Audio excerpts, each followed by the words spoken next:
Hello, how are you? Welcome to another episode of Genealogy Quick Start. And we have something special for you. Jim and Michael wanted to do something different, and they came up with a really cool idea. And it is called um, Four Keys from One Branch. So they're going to talk about how, or Jim is, if Michael may not be here, and that's okay. They're going to talk about taking one person, one family lineage, and sharing four keys or four key things that they did that helped them to find more on this family. And so they will share that in check all the sources for names. Names are a challenge sometimes.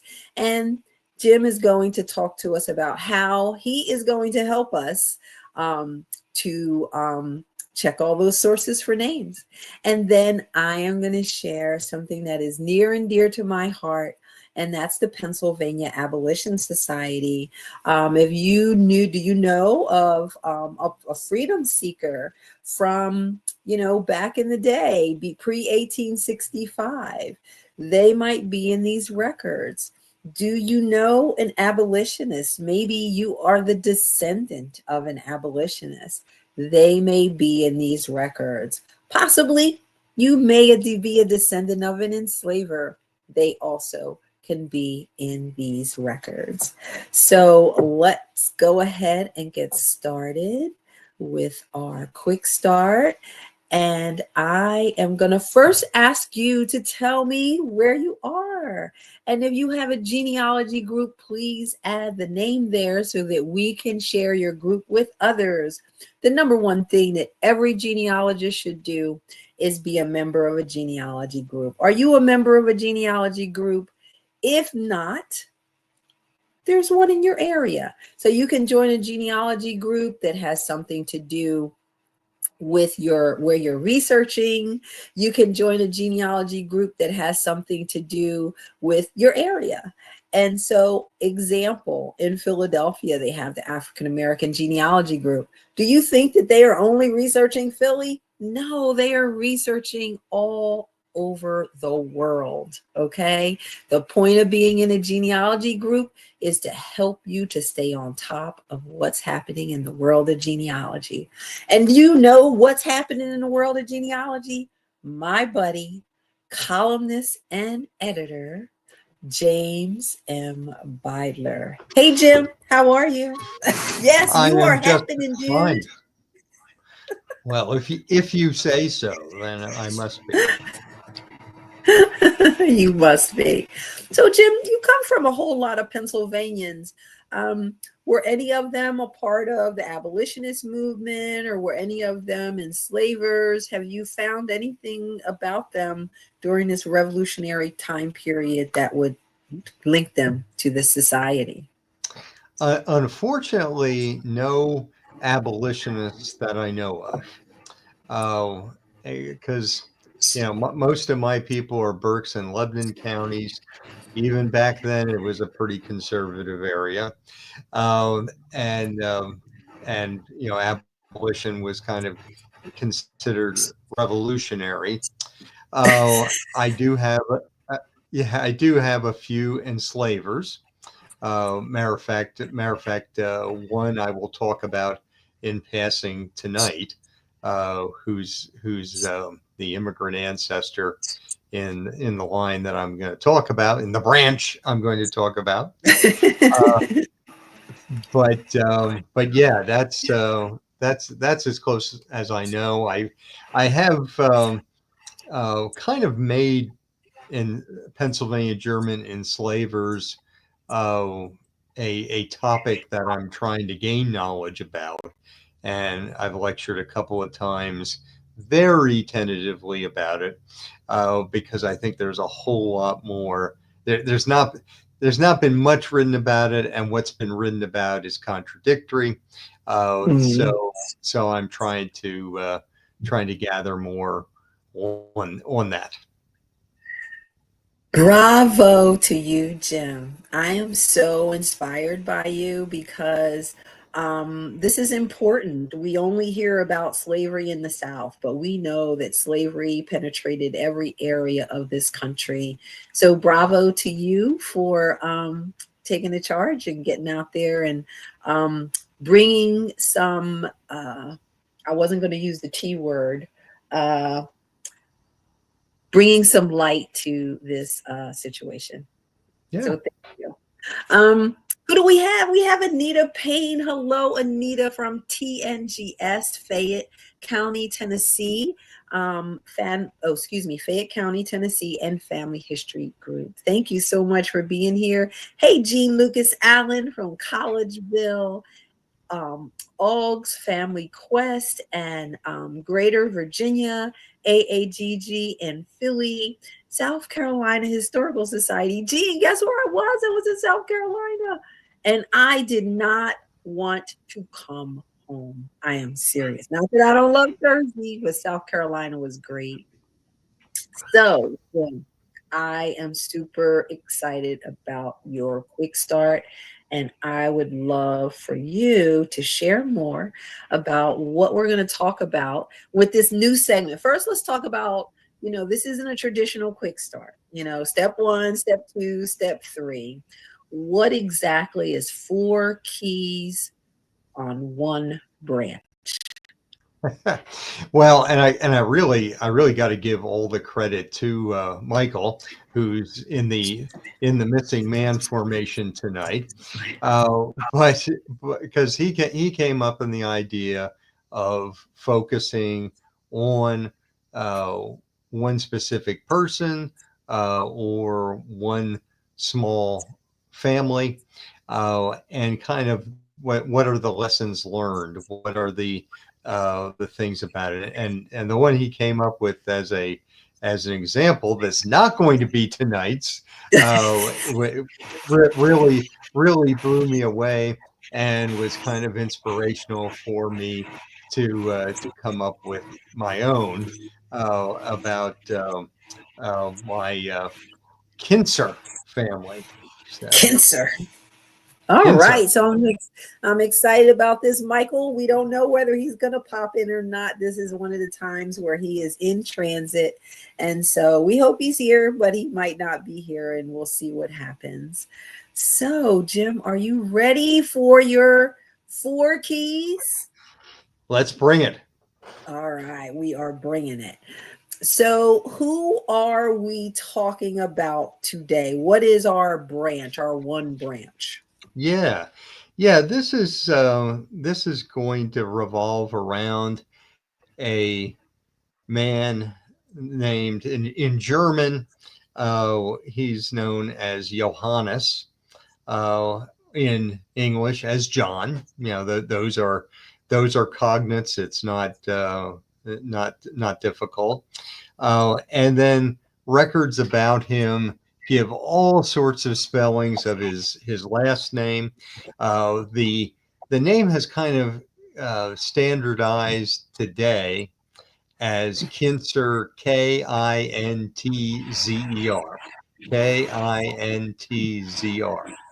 Kintzer. If you go back to Germany, and they've been traced to an area that is in the Saarland today in Germany, southwestern Germany, the original spelling of the name was K-U with an umlaut, the 2 dots over the U, N-T-Z-R, or sometimes S-E-R or Z-E-R. And pronounced roughly Künstler, because the umlauts over vowels change that vowel sign in a way that Germans seem to manage, but Americans almost can never manage. Different records of this particular ancestor of mine, I believe he's a 3rd great grandfather of mine, carry different names, and the thing that's kind of interesting to me is his tombstone, which we'll see.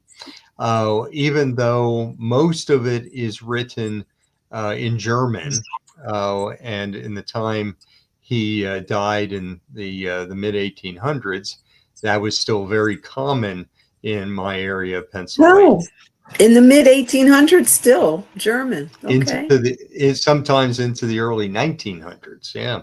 Nice. But even though the rest of it is written in German, his name is written John. Yeah, Oh, no, which Johann.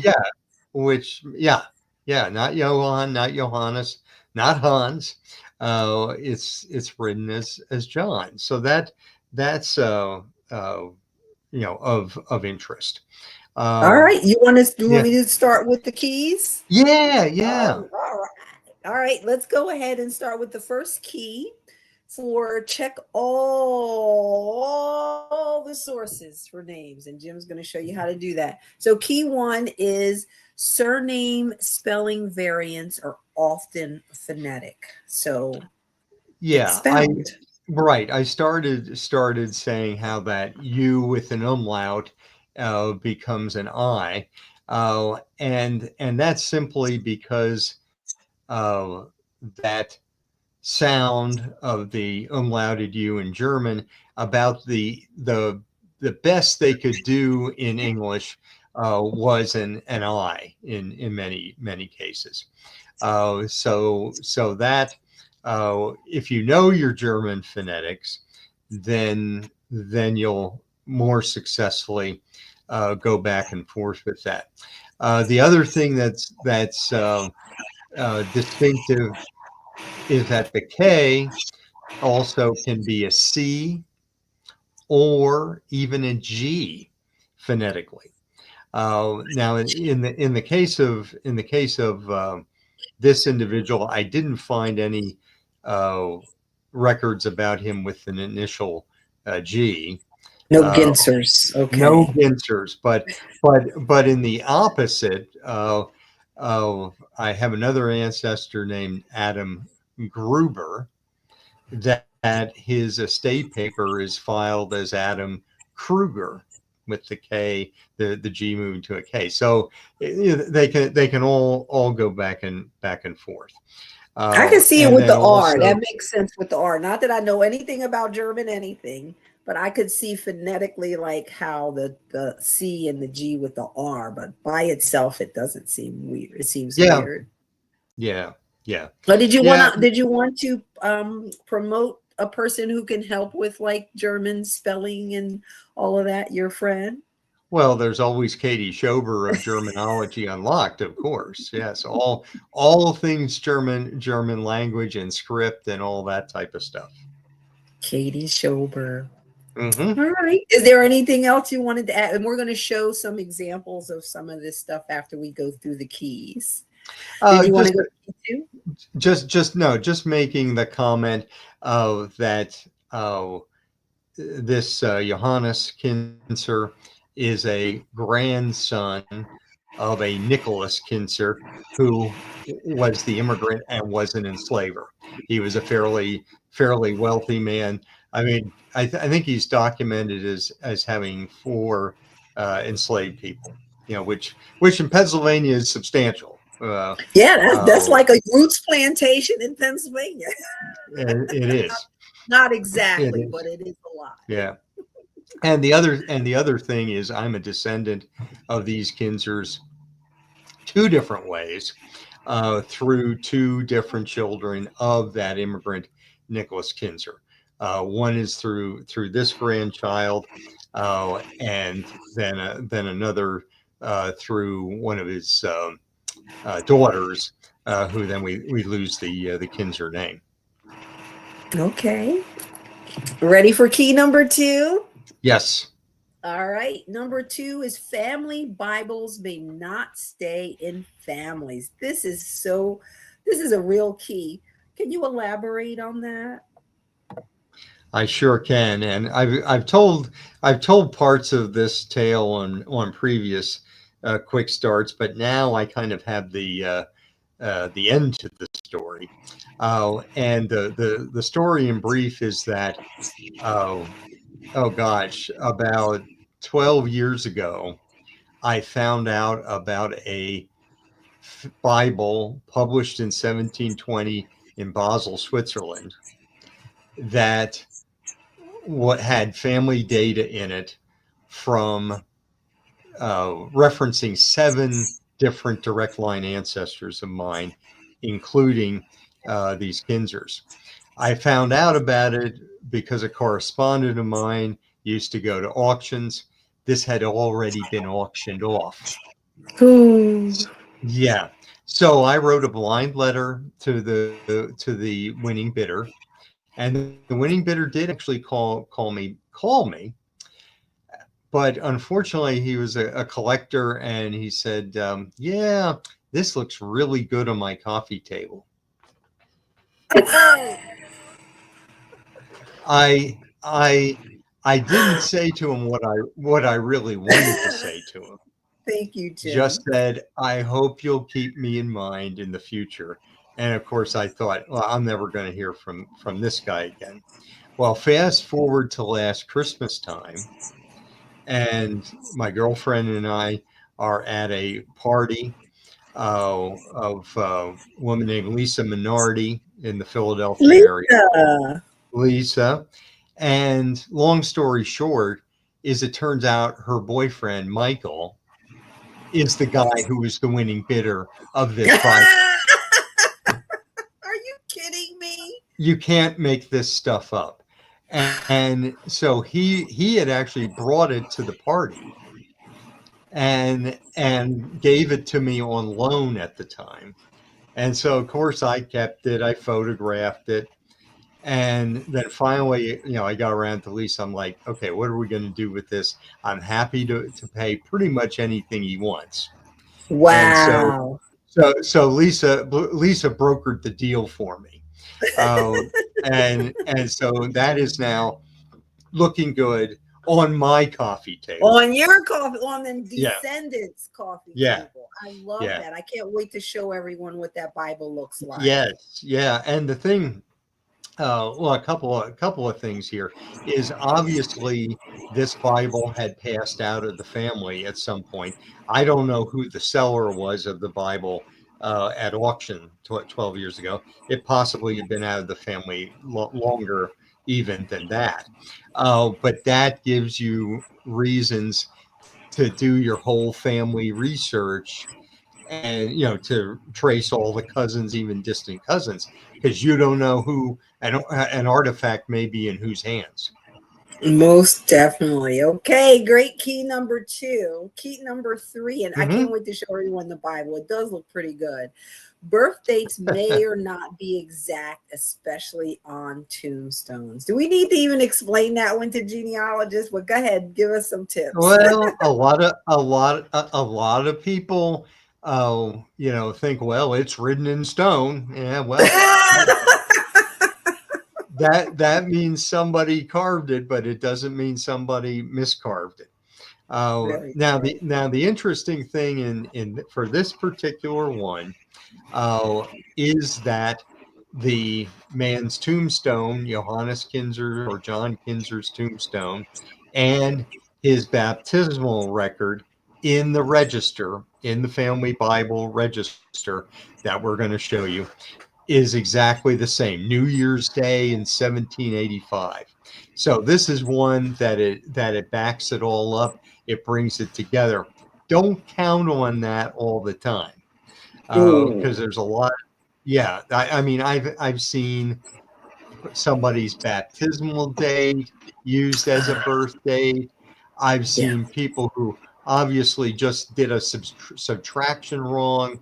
They say they're 73 years, 5 months, and Oh. 12 days, and they didn't know how to work that out. So understand that could be a lot different, and it doesn't necessarily mean that it's not the same person. And in fact, this I would almost say that this situation is the exception that proves the rule. Yeah, I like that. All right, that's key number 3. Key number 4, because we only have 10 minutes, Jim, to show your pictures, is spouses Mhm. may not bury next to each other.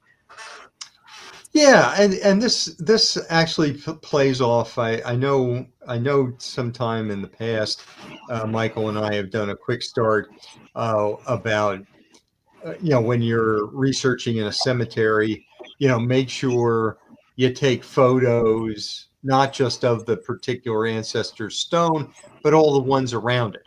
Place it in context. Ah, yeah. And a lot of times those people are relatives in some form.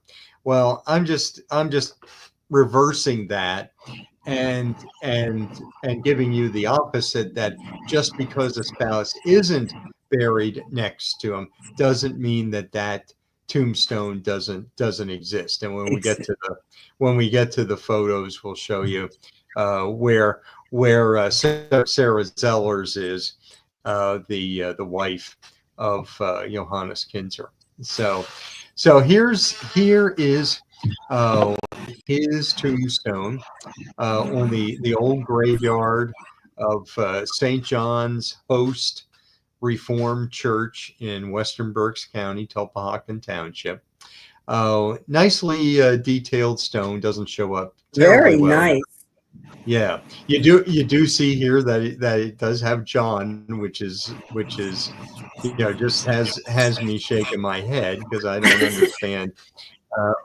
understand why in 1851 it's being carved with his English name instead of the German Johannes. But go figure. And again, this is another reason why that exact birth date being the same as the family Bible gives us locks it all together. Locks it all together. Yep. Oh. Yep, here's there's 3 pages total of family register information. And actually there may have been more because the oldest generation that's in the family Bible, it starts with the Unruh family, uh, and not Unrau like our friend Annette, but And that, yeah. Unruh. And it gives not the page that we're showing here, but the previous page gives some information on daughters, baptismal information on 2 daughters of Valentine Unruh and his wife Mariah Elizabeta. And uh, what I don't understand, or what I don't know for sure, is whether there was information on a previous page that got ripped out or Ripped whatever. out. Uh, Okay. yeah. Now here, this is a detailed shot from that previous page, and this is showing the birth on 1. Januar 1785. That means 1st of January 1785. That's in the first line, and then it's saying that they had a little baby. A son line means little son, who was baptized then on 13th of January 1785, and they gave him the name Johannes. So this, like I say, this is what locks it up to the tombstone. Uh, Despite, and we'll see in the upcoming shots that this is one fine grave is not so swift on. Uh, but first we'll look at Sarah Zeller's tombstone, and she's the It's spouse beautiful. John Kinzer. Yeah, it's it's a fading marvel with some marvel, excuse me, with some of that black stuff. This is on the new cemetery of Host. He John Kinzer was in the old cemetery, and she dies some 25 years after him, which I think is why she ended up on the new, because by the time she died, I don't know that they were really burying anybody on that old graveyard. they were only burying them in plots rather than rows in their new cemetery. And you also hear, just for a little bit of uh, extra schmutz, as we'd say in Pennsylvania Dutch, his name is John Kinzer with a Z. Again, it's another phonetic equivalent Mm-hmm. that shouldn't throw us at all. But then when we go Cool. to the find a grave shots, here he's being called John Jacob Kinzer. His name is not there. His name is not Jacob. His father's name was Johann Jacob. Like, But where did they get that from? these find a grave people don't get me started. Don't get me started. Yeah. Yeah. It's insane, because in no record is he ever listed as John Jacob or Johann Jacob. Best I can think of is, maybe they mistook him for his father. I don't know.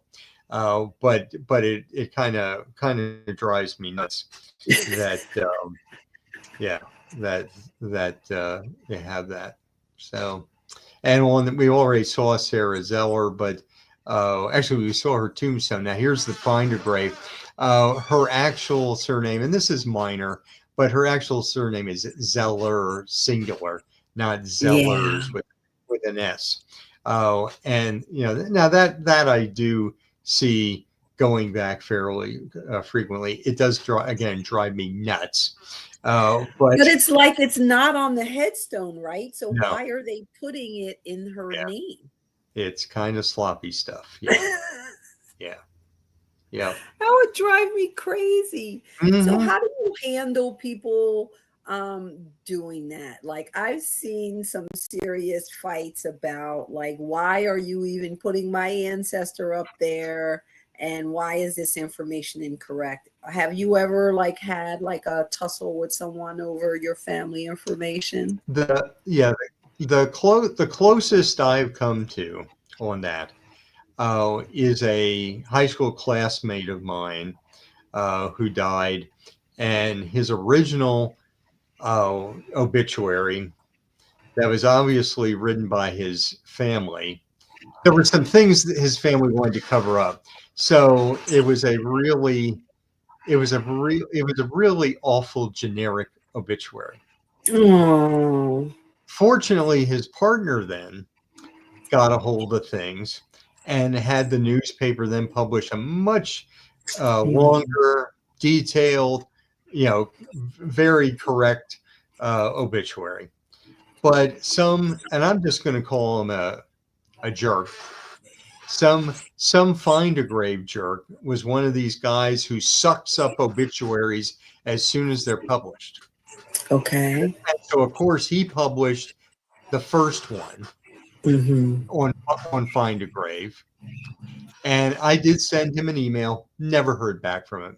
I am sure he's way too busy sucking up new obituaries, new wrong obituaries, rather than to correct an old one.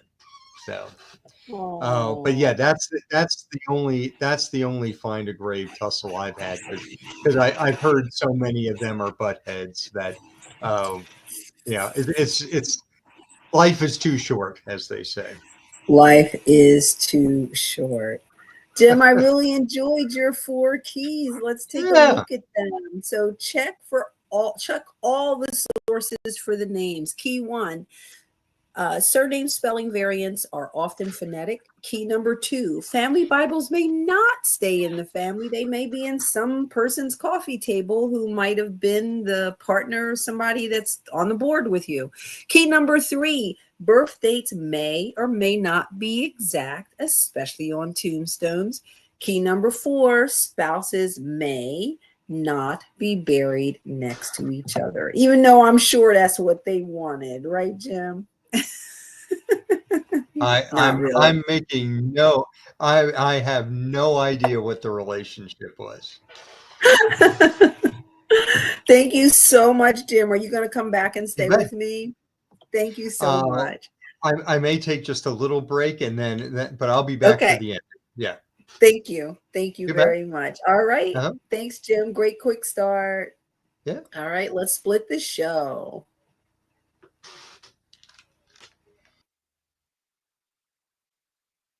All right, how are you? Thank you so much for being here. I'm going to share with you. I am the special guest today. I hope you like her. I'm going to talk about a record set that I absolutely love.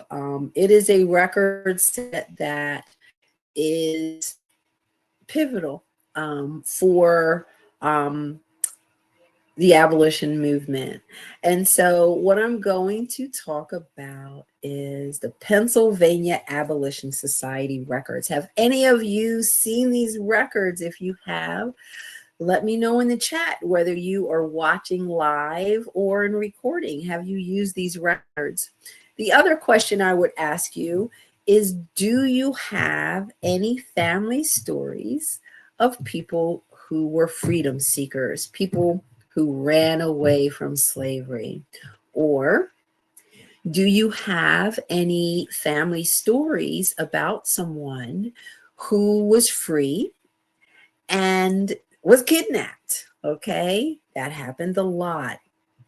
Also, I would ask, do you know of any ancestors that you might have had that was in the Philadelphia or Mid-Atlantic region from 1790 till about 18 till mid 1800s? Well, if you answer yes, or no, let me continue my questions. Did you have an ancestor who was an abolitionist in the Philadelphia area, Mid-Atlantic, East Coast? Well, if you answered yes to any of those questions, you may find some amazing information in the Pennsylvania Abolition Society records. So let me go ahead and talk to you about them. Well, the Pennsylvania Abolition Society was the first of its kind in the country. They started before we were a country.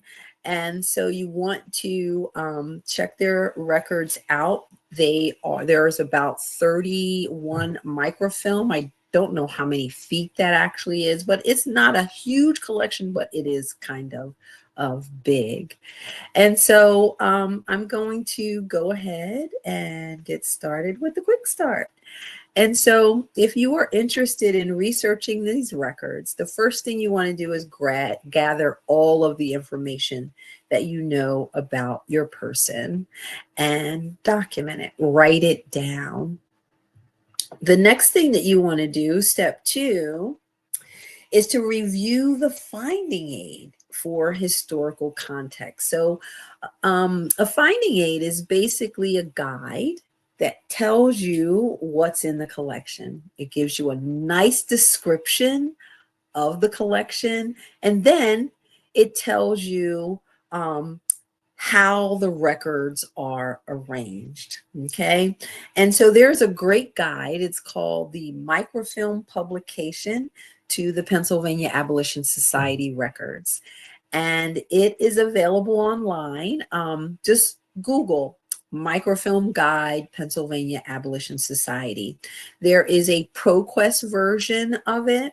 And there's some other versions of it online that you can download. And I'm going to show you what it looks like. They did a fantastic job with it because they not only just tell you how it's arranged, they tell you all the history surrounding not just about the Pennsylvania Abolition Society and their works, but what was going on in the country. It's fabulous. So you want to grab that and you want to read that historical context. Step 2 would then be to use keyword searches to locate the relevant document. So if you are looking for manumissions, or a manumission is a document that frees an enslaved person. And so in this collection, there's tons of manumissions. There's also lots of indentures. People had to work, okay? Especially when you were manumitted, a part of manumission is you needed to have work. And so often you will find someone being manumitted and then working. And so you'll find these in these records. The other thing that you might want to search for, they have actual birth and death and marriage records in here. You want to look for those. If you have the name of your person that you want to look for, they might also be up in the finding aid. When I show it to you, you're going to see this man did a fantastic job of describing this collection. They have education records in here. So they were a part of working on schools, supporting schools. And so you will find things like information on the Clarkson Institute. There's actually a school in Mount Pleasant, South Carolina. Yes, I did say Mount Pleasant, South Carolina in these records. Mostly they're kind of financial and statistical, but you never know what you might find. All right, so that's step 3. You're going to search through and see which records are relevant to your research question. If you have an ancestor who you think was an abolitionist, they have member list. So you want to search for that. Step 4 is to create a targeted list. So you're going to list those all out. Step 5 is then to do the research. So let me go ahead and show you. This is the microfilm guide. And like I said, you can just Google a guide to the microfilm for the Pennsylvania Abolition Society. You don't have to put in all the words, but it should come up. This is, I always choose the ProQuest one. It's a PDF that you can download. And here you can see they have a historical sketch of the Pennsylvania Abolition Society. They have a chronology. This notes to the researcher is important, and the editorial procedures, they will let you know like what might not be in here and how they arrange things. And then the cool thing that we all want is the series and reel. So that tells you how it's arranged. Now, the coolest thing that I liked is the chronology. It's kind of like a timeline to tell you about about the Pennsylvania Abolition Society. What's really interesting here, and it's kind of blew my top off like recently. One, I knew that the Pennsylvania Abolition Society did Black census for Philadelphia, 1838, 1847. We had someone on our show who talked about these. But looking at the chronology, I see here it says 1794 was their first census of Black Philadelphia community. Okay, I need you to know we cannot find that census, okay? If there's anyone watching who knows where that 1794 census is, let us know. Let me know, because I'm dying to find it. Also on here, I found out just from reading this chronology that there is an 1828 census as well. So if anyone has any leads on where these census records can be, please let me know. So these are the different types of records. If you're looking for Africans or other people of color, there are aged people from Asia who appear in these records. They are being indentured. So it's not just Black people, although it's primarily Africans. So again, you have records showing them being provided with freedom, employment. There are census records. There's also court cases. The Pennsylvania Abolition Society followed what was going on with Africans in the courts. They kept an eye on what was going on. So you definitely want to check that out. You have court cases, education, and if you had a family member who was an abolitionist or an enslaver, you will find them possibly in court records, member list, and as a part of committee work. These are some of the keyword searches that you might use for looking for people. Use their personal names. There are lots of personal names showing up in the Abolition Society records.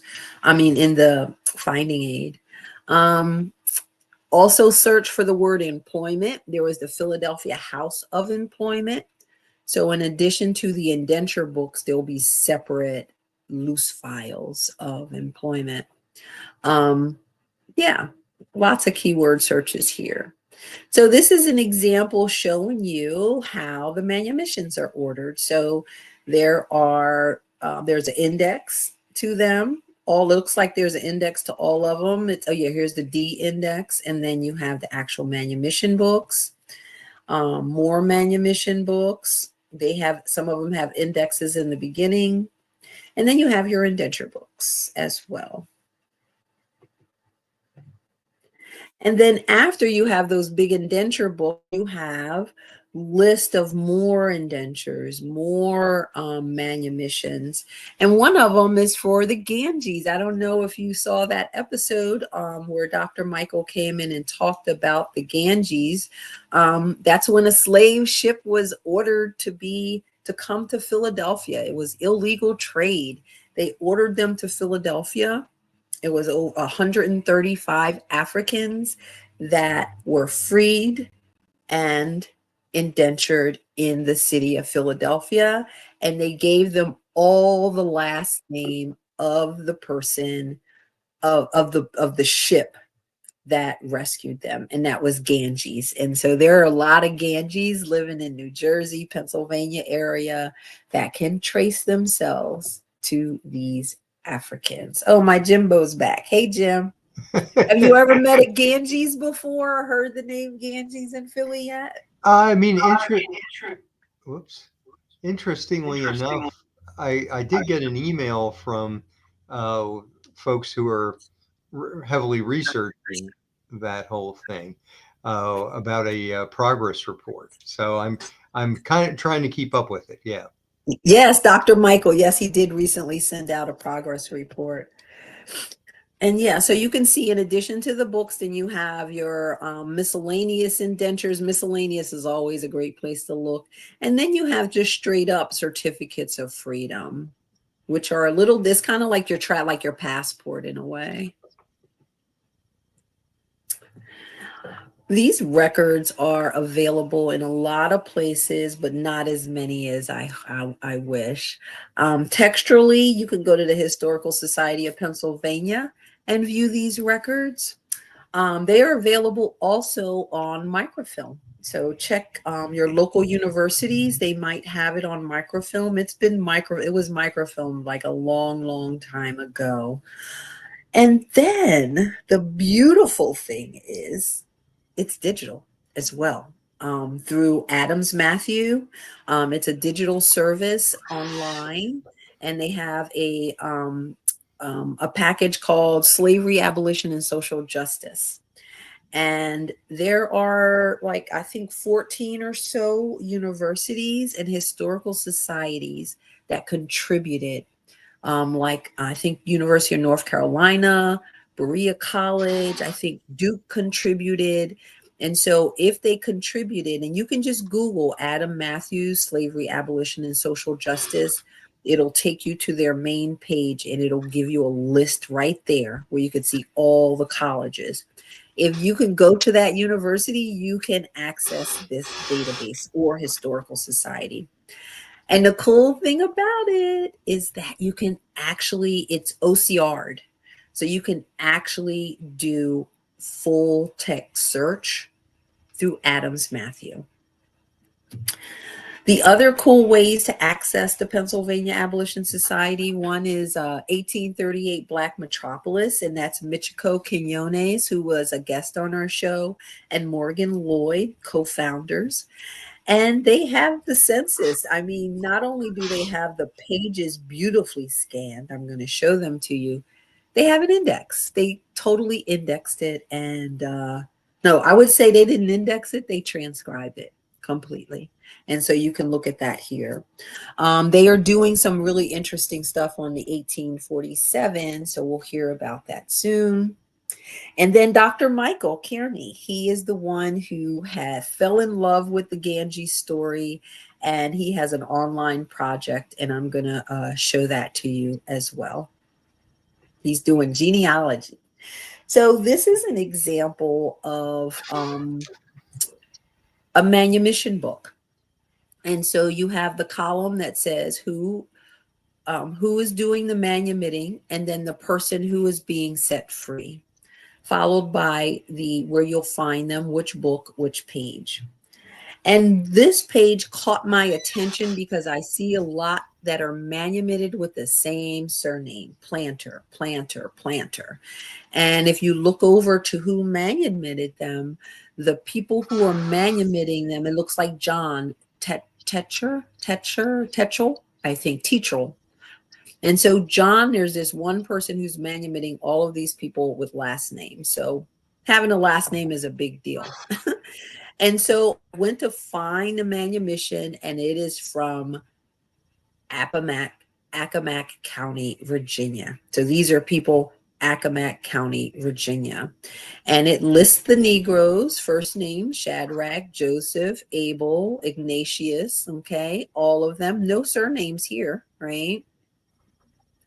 Continues to name them a whole bunch. And then it gives this is so cool, it gives a relationship. It says George, Sylvia, and her child Ephraim. That's beautiful right there. And then it says the introduction of the above mentioned Negroes into the society makes a second name necessary, and that name became Planter. So here you can see who owned them and when they acquired this name of Planter. And this also, you can see it, I think I have it at the bottom. It has the name of the person, and below this it says that this was filed also at the Accomack County Courthouse. Now this is indenture index. And it has one column for masters and one column for servants. And each one is alphabetical. They don't go together. Okay. What's cool here is that they created two indexes in one that indexes the masters, and then one that indexes the servants. And so I'm just totally taken away by someone named Springhouse Violet. Like this sounds like, I mean, that sounds like a whole vibe. Like Violet, Springhouse had a definite vibe. And so to look to where her stuff is, and this is kind of what was there.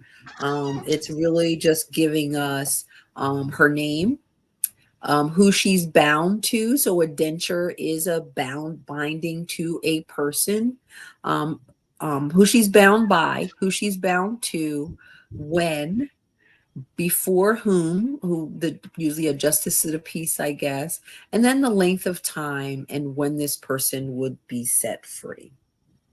I do not know how old she was when she entered into this, but 30-year indenture seems abusive.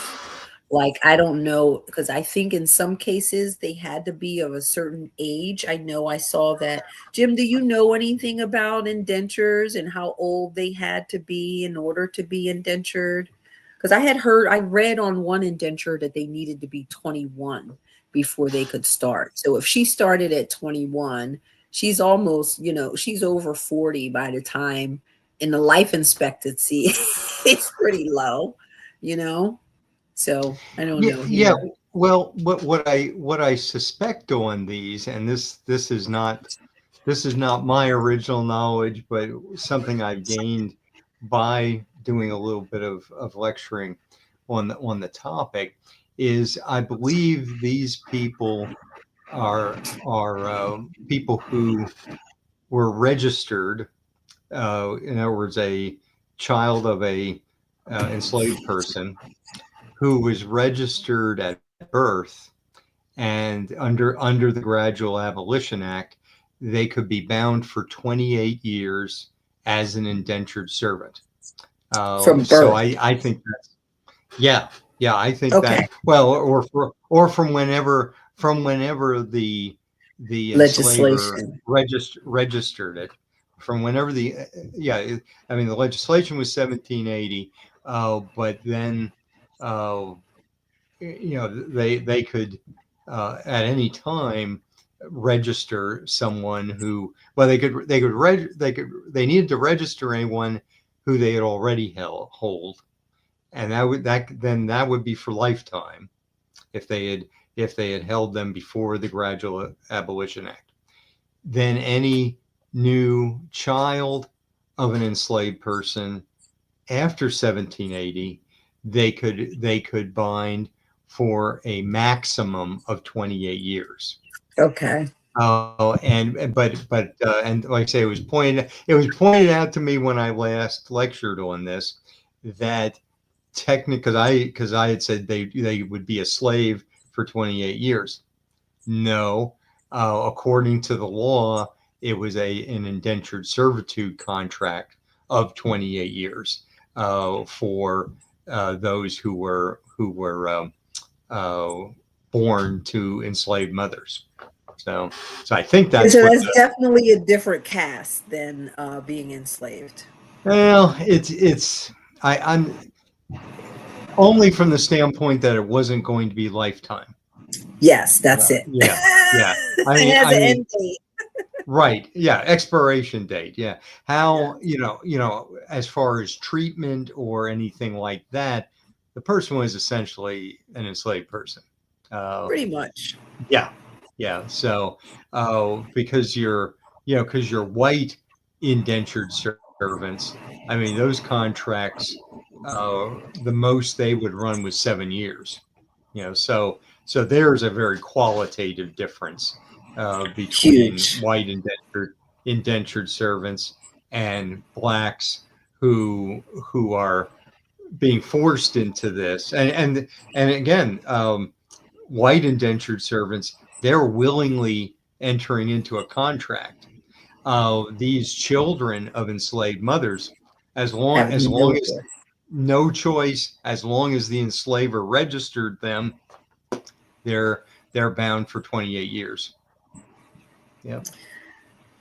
All right, here is another. This is what we think about when we think about indentures. And so this is an indenture by Stephen Austin for Negro Fortune, age 13 years old. And he's going to learn the art of being a waiter. And I think it's cool. It has, usually it says like one new suit, or one new or used suit, and this one calls it freedom dress.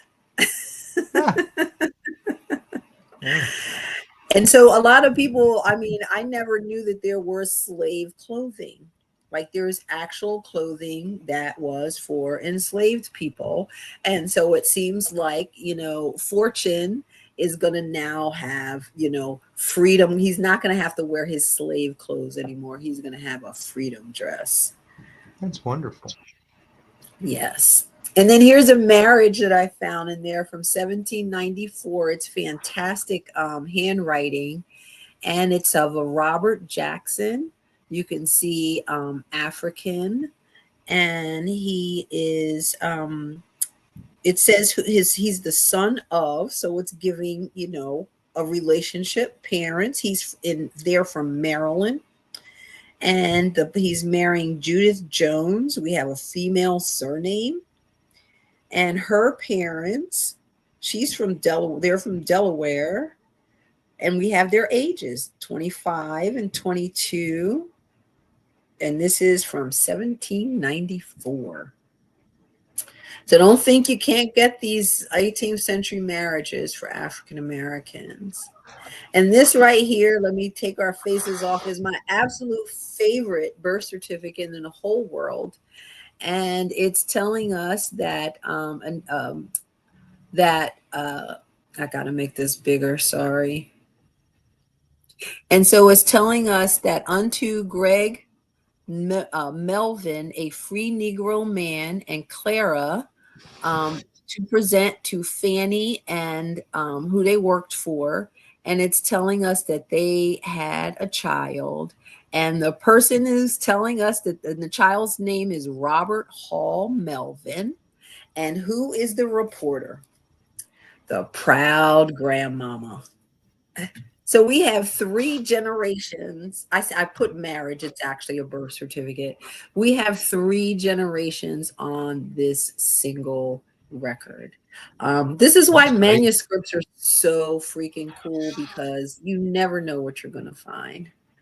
I think, is that my last document? Oh, I want to tell you about these projects. So in addition to the collection, you have these websites that you can go to. So if you're interested in the Ganges Family History Project, check out Dr. Michael's website. Also look for Ganges in my list of shows, because Dr. Michael does a full episode on them. Also 1838. So when you look at this, you know you're coming into a whole nother deal with this website.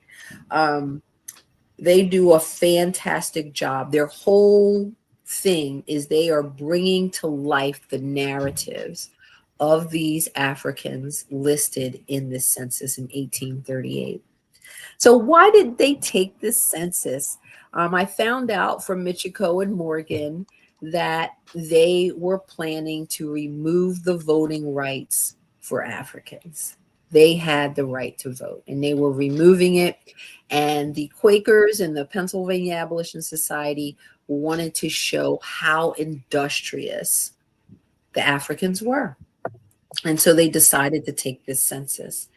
You go to their site, you can see the census, and this is their transcription. They completely created a transcription of the census, and it's beautiful. And so these are the questions, and I want every census to do this. Like, this is incredible. Not only are they asking the basic questions about occupation and house ownership, they're asking about freedom. They're asking about how many people were freed, how many people were manumitted, who bought themselves, who were freed by others, how much did they pay for freedom? Like, these are in Sunday school. This is showing that they were good people. How many people were going to Sunday school? What was your first church? Are you a member of a beneficial society? These are details that you really are incredible for this time period. And this is the beautiful census. Let me make this bigger. And so this is the census that you can go page by page in here. These scans are incredible. And you have access to all of this online. All right. That's great stuff. Thank you, Jim. So let's look at the steps for Pennsylvania Abolition Society records. Step 1, gather what you know. Step 2, review the finding aid for historical context. Step 3, use keyword searches to locate relevant documents. Step 4, create a targeted list of records to research. Step 5, research and document your findings. So, Jim, thank you. And thank you so much for watching. Please subscribe to our newsletter and have a great night. Uh-oh, my music.